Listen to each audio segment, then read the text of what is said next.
Si Bitcoin, ang pinakamalaki at pinaka-popular na cryptocurrency sa mundo, ay patuloy na nasa sentro ng usap-usapan. Ayon po kay Ginoong Robert Kiyosaki, siya po ang author ng sikat na librong Rich Dad Poor Dad, malapit na pong umabot si Bitcoin sa presyong $100,000. Yan, katumbas po niyan sa pera natin ay 5.6 million pesos. Yan, naniniwala po siya na ito ang tamang panahon upang mag-invest kay Bitcoin. At maliban kay Bitcoin ay sa gold at silver dahil ang mga asset na ito ay makakatulong upang maprotektahan ang ating yaman laban sa pagbagsak ng fiat currencies tulad po ng dollar at saka euro. Subalit, may iba pong pananaw naman ang veteranong analyst na si Ginoong Peter Brandt. Ayon sa kanya, ang potensyal ni Bitcoin para magbigay ng napakalaking kita ay bumababa na. Kaya sa video na ito ay pag-uusapan po natin ang prediction ni Ginoong Kiyosaki at ang mas maingat na opinyon ni Ginoong Brandt. At ayan, bago po tayo magpatuloy ay nais ko lamang po munang bigyang linaw ang aking disclaimer kung saan ang nilalaman po ng video na ito ay hindi po ito isang financial advice. For education and information purposes lamang po ang layunin nito. Ayan, ano nga ba ang sinasabi ni Ginoong Robert Kiyosaki tungkol kay Bitcoin? Ayon po kay Ginoong Robert Kiyosaki ay malapit na pong maabot ni Bitcoin ang presyong $100,000 na isang milestone. Para sa kanya, ang ganitong antas ay isang mahalagang turning point. At kapag nangyari ito, magiging napakahirap na po para sa karaniwang tao, lalo na ang mga nasa middle class na makakabili ng Bitcoin. Binibigyang diin niya ang kahalagaan po ng pag-i-invest ngayon bago pa ito tuluyang tumaas ng higit pa. At dagdag pa niya ay ang mga taong nag-i-invest dito kay Bitcoin, maging sa gold at silver, ay magiging mas mayaman dahil ang mga asset na ito ay hindi po basta-basta naapektuhan ng inflation at pagbagsak ng fiat currencies. Kaya sa kanyang sariling salita, sinabi po niya na savers are losers dahil naniniwala siyang ang pera sa bangko ay nawawalan po ng halaga sa paglipas ng panahon dahil sa inflation. Ayan ang ano naman ang pagsubok na nakikita ni Ginoong Peter Brandt. Yan, habang nananatili po na optimistic itong si Ginoong Kiyosaki, mas maingat naman po itong si Ginoong Peter Brandt. Binanggit niya na ang returns mula kay Bitcoin ay bumababa na kumpara sa mga naunang bull cycles nito. Mula po sa exponential na paglago noong mga early days nito, ang kasalukuyang growth rate ni Bitcoin ay humina, kung saan ay nagdudulot po ng mas kaunting kita para sa mga bagong investors. Ayon po sa kanya, ang bloom is off the rose. Yan, ibig pong sabihin yan ay ang dating kasikatan at potensyal ni Bitcoin ay magbigay ng yung dating kasikatan at potensyal ni Bitcoin na makapagbigay ng napakalaking kita ay hindi na kasing taas dati. Ang mga millennials at saka Gen Z investor na umaasang yayaman ng mabilis dahil kay Bitcoin ay maaari pong madismaya sa mas mababang returns sa kasalukuyang panahon. Ngayon po ay ano naman ang dapat nating malaman tungkol sa prediction ng dalawang eksperto na ito. Yan, unahin po natin yung prediction ni Ginoong Robert Kiyosaki. Ayon kay para po kay Ginoong Kiyosaki ay hindi pa huli ang lahat para sa mga nais na mag-invest kay Bitcoin. Ang kanyang payo ay bumili habang abot kaya pa ito.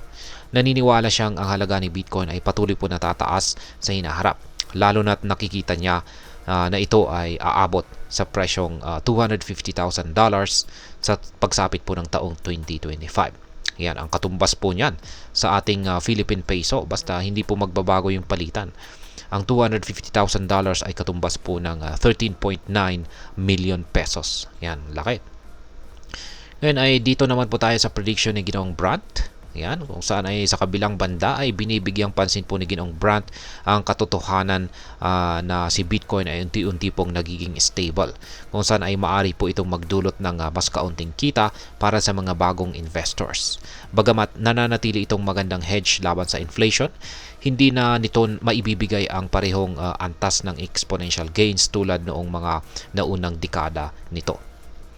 Ngayon ay ano po ang dapat gawin ng mga Pinoy crypto traders at investors dito.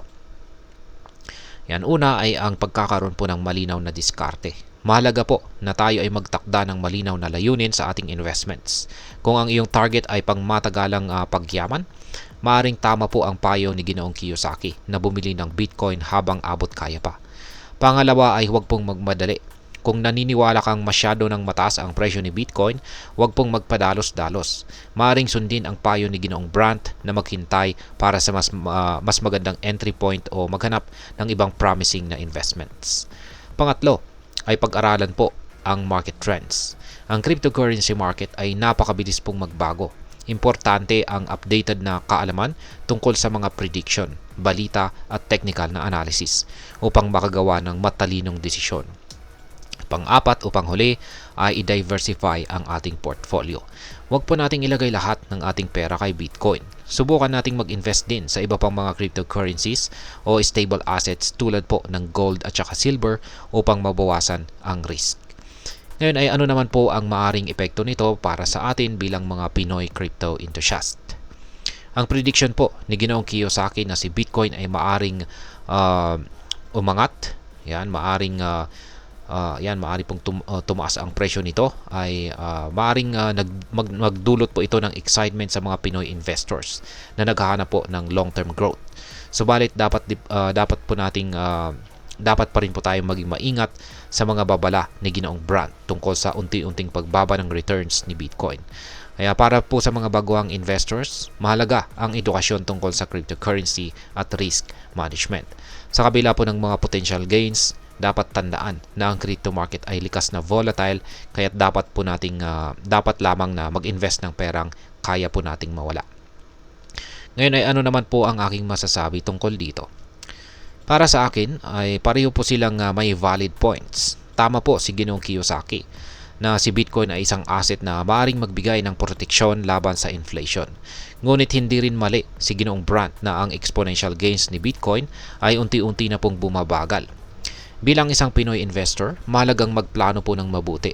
Si Bitcoin ay maaaring maging isang mahalagang bahagi ng ating portfolio, pero hindi ito dapat maging tanging investment lamang. Hindi po dapat na ito yung nag-iisang investment lamang natin. Mag-diversify po tayo at alamin ang tamang panahon upang pumasok at magdagdag ng ating holdings. Ayan, ang cryptocurrency market ay nananatiling puno po ng oportunidad. Ngunit kailangan po ng disiplina, kaalaman at tamang diskarte upang magtagumpay.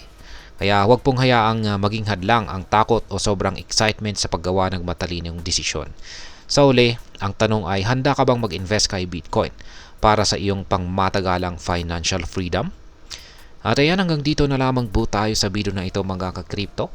Sana po ay inyong nagustuhan ang aking paliwanag sa video na ito. Kung inyo po itong nagustuhan, pakiclick lamang po ang like button nito. Marami pong salamat sa panonood. Ingat po tayo lagi at God bless po sa ating lahat.